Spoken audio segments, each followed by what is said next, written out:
Welcome to the CISSP Cyber Training Podcast, where we provide you the training and tools you need to pass the CISSP exam the first time. Hi, my name is Sean Gerber, and I'm your host for this action-packed, informative podcast. Join me each week as I provide the information you need to pass the CISSP exam and grow your cybersecurity knowledge. All right, let's get started. Good morning, it's Sean Gerber with CISSP Cyber Training, and I hope you all are having a beautiful day today. Today is the wonderful Thursday, and Thursday is CISSP Question Thursday. So we are going to be getting into some really great questions as it relates to domain 1.5. And this comes down to breach notification, it comes into data transfer, and so forth. So it is going to be amazing. But before we do get started, one thing that I want to kind of go over was there was an article just put out recently from Security Intelligence, and it's about the cybersecurity workforce that can be expected in 2024. We talk about on this program, the CISSP Cyber Training, a lot about the cybersecurity workforce and how important it is for the various companies out there. They need folks. But an interesting concept was this article talks about the change that's been happening in the cybersecurity space itself. A lot of it due to layoffs and downsizing. And I've seen this as well with the individuals that have been wanting to get full-time roles out there in the world. There's actually, it appears to be maybe a little bit less of a full-time opportunity and maybe more of a contractor type opportunity. So that's kind of that's floating out there in the ether. But one of the things about this article that's kind of interesting is that they're saying that there's going to be about 5.5 million jobs that are going to go unfilled. And we have talked about this before in the past that I said it was like around 3.5 million. Well, they're saying 5.5 million. This is off the 2023 ISC² Global Workforce Study. And they're saying that the workforce will need to grow at a rate of 12.6% per year just to keep up. And they're saying that basically it grew at only 8.7%. So the interesting thing is this is why getting your CISSP is important, because we obviously need you. One of the parts that they're saying that employees are looking for, what they're looking for with employees to get hired, what various companies are looking for: scripting, intrusion threat protection, threat analysis. I thought the one that was really good at the bottom, it's really interesting, is communication and critical thinking skills. I will tell you that you can give me the smartest guy in the world that understands security, and if he or she does not have the critical communication, the critical thinking skills, and the communication skills, it makes it extremely challenging for me to be able to put them in front of somebody and try to explain what exactly is going on. The other part that they stressed was around, obviously, the CISSP, Security Plus, and the Security Auditor certifications are a key factor. So if you're listening to this podcast, you definitely are in the right place. We here at CISSP Cyber Training are going to teach you what you need to know to be successful, but beyond just passing the test, we are here to help you with your cybersecurity journey, because it really is a big thing that we need to do to protect our country and to protect our various countries out there from this existential threat, as they would say. The other thing they talk about is upskilling workers. That basically means I've done this multiple times, where you have an individual who shows that they have the aptitude for security. Then what can you do to put them in a position to win in that? You give them the training and education they need to be successful in security and upskill them into their position. That's a really good opportunity there. I know CISA, the Cybersecurity Infrastructure and Security Agency, they mentioned, and ISC² offer training options. They are both very good. Some of them are free that you get. I don't know, ISC², they do have some free options available. I think CISA definitely does. And they're trying to get people that are understanding the security space and getting them out there in this world. But bottom line, the last bullet on this is, again, don't forget the soft skills. I will tell you that is, like I mentioned earlier, that is probably one of the hardest things to teach, and it's probably one of the most valuable to a person and to an organization. So if you have all the IT stuff, then there's probably some other really good books to read, like How to Influence Friends and Influence People, that by Dale Carnegie. Old book, but very, very valuable. And then there's also another one called Skill with People, very good, by Les Giblin. a very good book on how to deal with individuals. So the soft skills are valuable and they will make you money. I highly recommend that you focus on some of that too while you're studying for your CISSP. Okay, so let's get started into the overall training today and let's talk about some CISSP questions. Okay, so this is going to be over Group 7. If you go to my CISSP Cyber Training, we have this broken down into CISSP questions, and they're based on domain 1 through 8. And with those different domains, what I do is I put these podcasts in there with many of the questions that I have. And so you can be able to listen to it and you can actually be able to go and take the test themselves. So they're designed there to help you kind of get both levels of training when you're trying to understand and pass the CISSP exam. Question 1. A multinational corporation with offices in the United States and the EU transfers customer data between two locations. Which is the most significant legal constraint they need to consider? A. HIPAA regulations due to the presence of healthcare data. B. PCI DSS requirements as some customers use credit cards. C. GDPR compliance because it involves EU citizens' data. Or D. Sarbanes-Oxley as financial transactions are involved.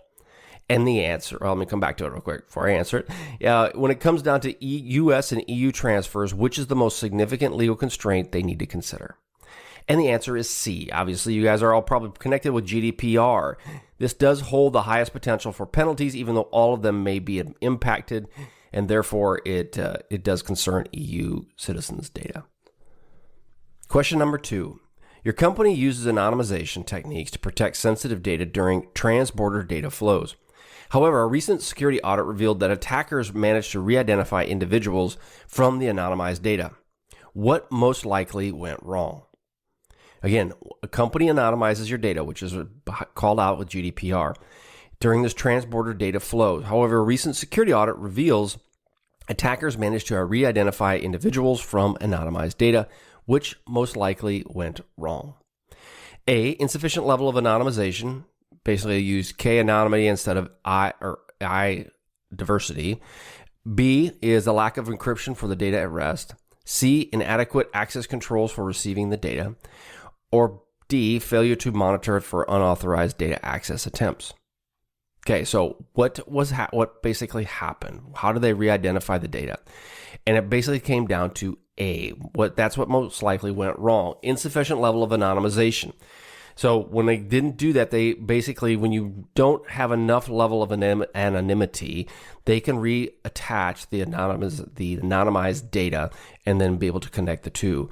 So you need to choose a stronger anonymization technique that improves the indistinguishable points between the individuals and is crucial to prevent re-identification attacks. Question 3. You must implement a data loss prevention solution to control transborder data flows. Which DLP feature would be most effective in preventing unauthorized data transfers of intellectual property documents? Again, you have a data loss prevention solution and it needs to control the transborder data flows. Which would be most effective in preventing an unauthorized data transfer of intellectual property documents? It's 4:30 in the morning. I'm struggling to speak, sorry. A, content filtering based on keywords and patterns. B, the activity monitoring and anomaly detection. C, network traffic inspection and data fingerprinting. Or D, endpoint encryption and data classification. Again, for a DLP, which DLP feature would be most effective in preventing unauthorized data transfers? And that would be D, endpoint encryption and data classification. So you're probably going, how is that the case? While other features help detect these activities, encryption and obviously classification will help it from being leaked, or if it is leaked, it helps it from being exposed even more. So classifying your documents with a confidential and then encrypting them would be a great way to move forward and to ensure that the data is not discoverable when it is transferred. Question 4. Your company faces pressure from the Chinese government to store all data generated within China on local servers. However, your organization also operates under GDPR compliance requirements. How would you respond to this pressure? Again, your company faces pressure from the Chinese government to store all data within the China local servers. However, your organization operates under GDPR, and then how would you respond to this pressure from the Chinese government? A, agree to store all data locally to avoid legal trouble with China. B, explain GDPR compliance issues and propose alternate solutions like data anonymization before transfer. B, refuse to request outright, citing potential GDPR violations. That probably won't work. And then D, negotiate a data residency agreement with specific privacy and security safeguards. Okay, so if you think about it, there's probably really only two that would stand out to you, and you to really narrow it down. And the answer is D, negotiate a data residency agreement with specific privacy and security standards. Basically, you can't refuse business operations, right? That's just not going to happen. And full compliance to conflict, because that would conflict with the GDPR requirements as well. You can agree with a negotiation around data storage in China while ensuring GDPR compliance. The other thing you can think of as well as data localization is if you have individuals that are not EU citizens and you know that and they live in China, then you would separate the data and just keep the EU data in one location and keep the China data in another. So there's multiple options, but the bottom line of that question is trying to get from you is, yeah, you can't say no, and your business has to operate, but you're going to have to come up with alternative solutions. That's basically what it comes down to. Question 5, the cyber attack compromises your organization's network, potentially exposing customer data stored in a cloud server located in another country. Which action should you take first? So you have a cyber attack and it's potentially exposing customer data stored in a cloud server in another country. What do you do? A, notify the subjects affected. B, investigate the extent of the breach and identify the compromised data. C, disable network access in the cloud server to prevent further data loss. Or D, contact the cloud service provider and report the incident. And the answer, the best answer, because all of those are probably, not all of those are good, but they're all relatively decent. They all follow the same path. You want to contact the cloud service provider and report the incident. Again, you don't know exactly what it just appears to be. So contacting the cloud service provider is the best option so that they can work with you to help mitigate the issue if it's ongoing. And then what are the remediation steps going forward? Question 6, your organization implements a multi-factor authentication for remote access to internal systems across borders. However, some users complain about the inconvenience of using hardware tokens. Okay, they got a little fob. Which alternative MFA method would be most secure while retaining some of the user convenience? Again, convenience versus security. Sometimes that comes up. A, SMS one-time passwords. B, email verification codes. C, mobile app push notifications. Or D, security questions and answers. Okay, so when we talk about hardware tokens, they are the most secure, right? So we really want to have something like that. But which one of these would be the best next alternative? Now, it would be C, mobile app push notifications. Now, when you get your email verification codes, those are not nearly as secure. Your SMS one-time passwords, they can be, but they're in SMS, which is open text. The mobile app push notifications, they are a bit more secure just in the fact that you have to have the mobile app. And by having the mobile app, it's the same concept as the SMS, but you actually have to have the app itself. So it's a better solution than just the overall hardware token. Question 7, you discover a potential data breach involving unauthorized access to customer records from a vendor located in a country. What is your best course of action as a CISSP professional? Again, you discover potential data breach involving unauthorized access to your customer records from a vendor located in another country. What is your best course of action as a professional in the CISSP certification? A, immediately terminate the contract with the vendor. C, independently investigate the breach without notifying the vendor. C, contact the vendor and collaborate on investigating the incident. Or D, report the breach directly to legal authorities in both countries. Okay, so some of those have longer ramifications and some of them are good, some of them maybe not so good. And the answer is C, contact the vendor and collaborate on investigating the incident. If you can work with the vendor, it's a whole lot easier to deal with this challenge than trying to just go and say, well, I'm going to throw you under the bus and tell the legal authorities about the issue. That's just usually not the best option. It is an option, but it's not the best option. Now, if the vendor isn't responding to what you've said, well, then that's a different story. But work with the vendor to try to figure out the problem. I've done that multiple times. Question 8, your company uses cloud service hosted in a country with weaker data privacy laws than you own. How can you mitigate the risk associated with this arrangement? So your company uses cloud services hosted in a country with weaker data privacy laws than your own. you can mitigate these risks associated in this. How can you mitigate the risk associated with this arrangement? A, encrypt all the data before uploading it to the cloud platform. B, implement contractual data residency agreements with the cloud provider. C, conduct regular penetration testing of the cloud environment. So, encrypt all data, implement contracts, and conduct penetration tests, or all of the above. And the answer is all of the above, right? All of those are really good things to mitigate the risk associated with this type of arrangement.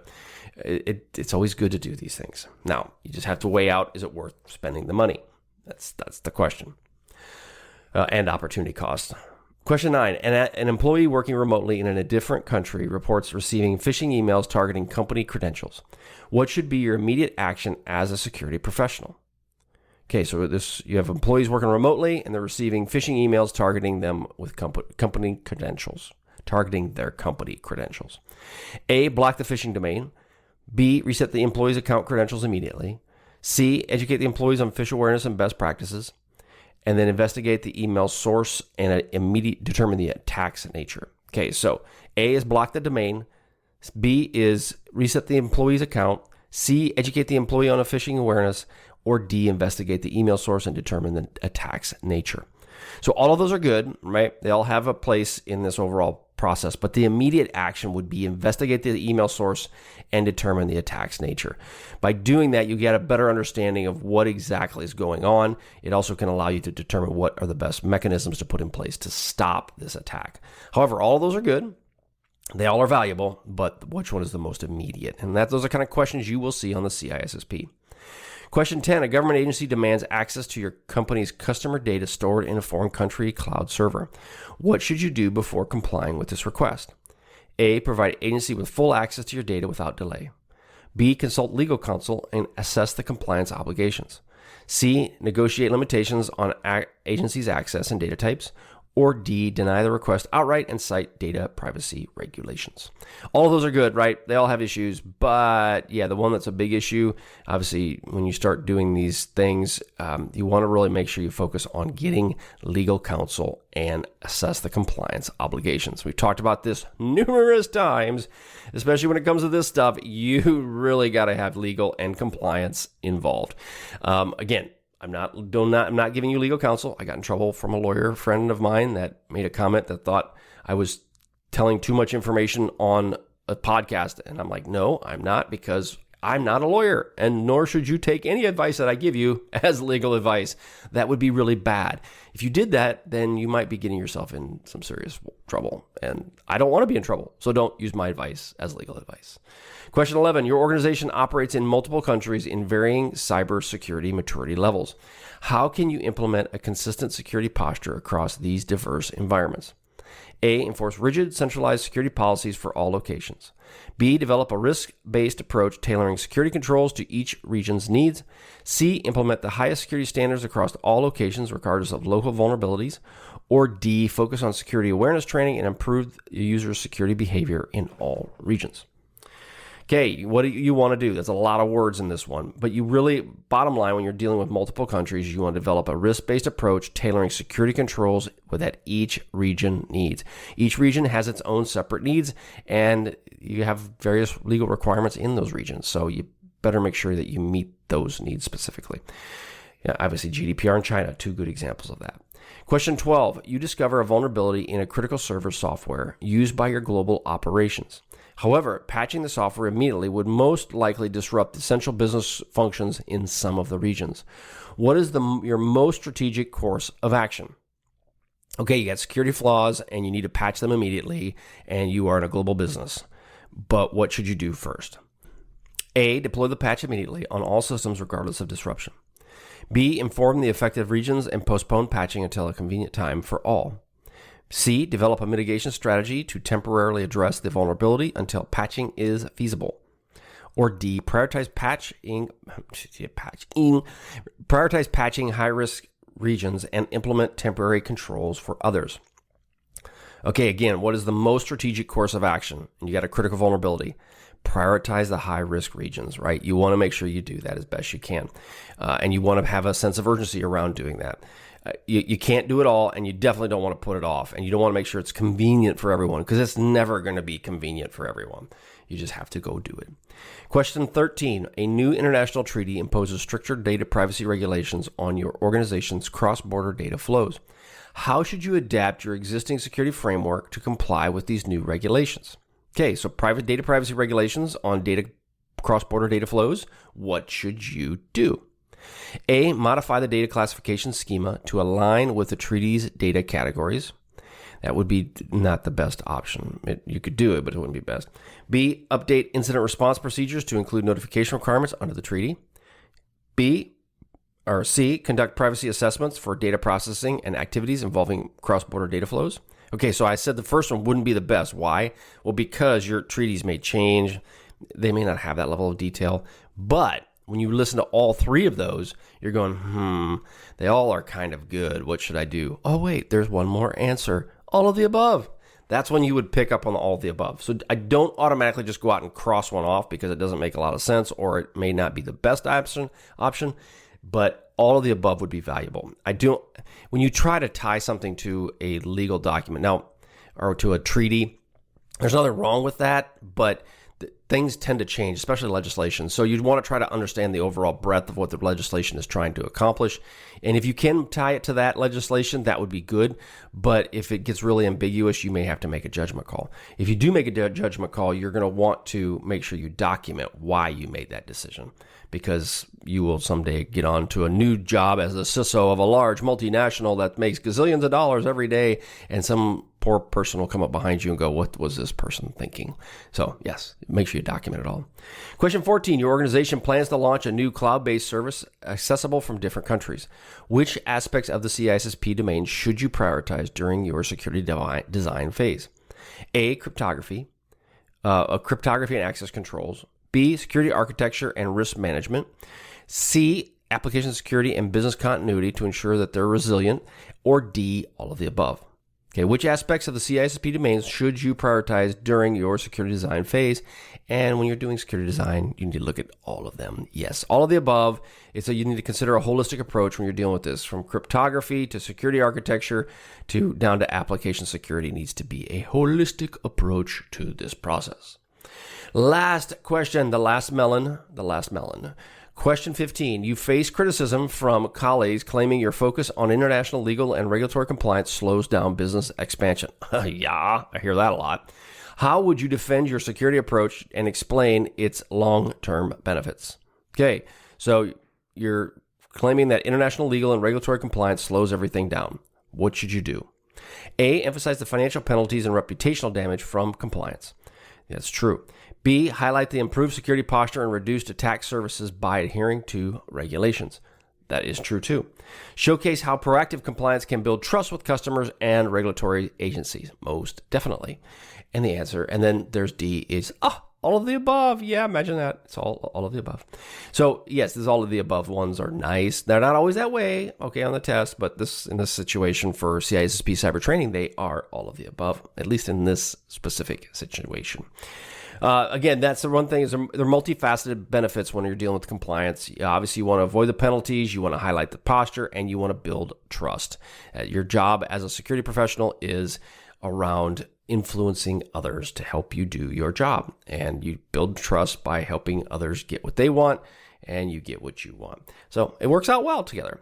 All right, that's all I've got for today. It is a lot of great questions. Go to CISSPcybertraining.com. You can check it out. There's some really good stuff out there. I mean, these questions are just part of that. It's just one little aspect of what you can have at CISSP Cyber Training. I'm here to help you with this whole process as we are moving forward. And I want you to help you pass the CISSP because the world needs you. They need you out there, and they need you being successful as a security professional. More and more you see it all the time. So let's get this done. All right. Thanks so much for joining me today. You all have a wonderful, wonderful day, and we will catch you on the flip side. See ya. Hey, thanks again for listening today. It's been my pleasure to prep you for the CISSP exam. Are you interested, though, in some free CISSP exam questions? Head on over to freecisspquestions.com and sign up to join my email list, and you'll receive access for 60 free CISSP questions each and every month for the next 6 months. That's a total of 360 questions just for signing up with CISSP Cyber Training. You'll also gain access to other free CISSP resources, so just head on over to freecisspquestions.com and sign up, or head on over to CISSPcybertraining.com and sign up today. Have a wonderful day, and we will catch you on the flip side. See ya.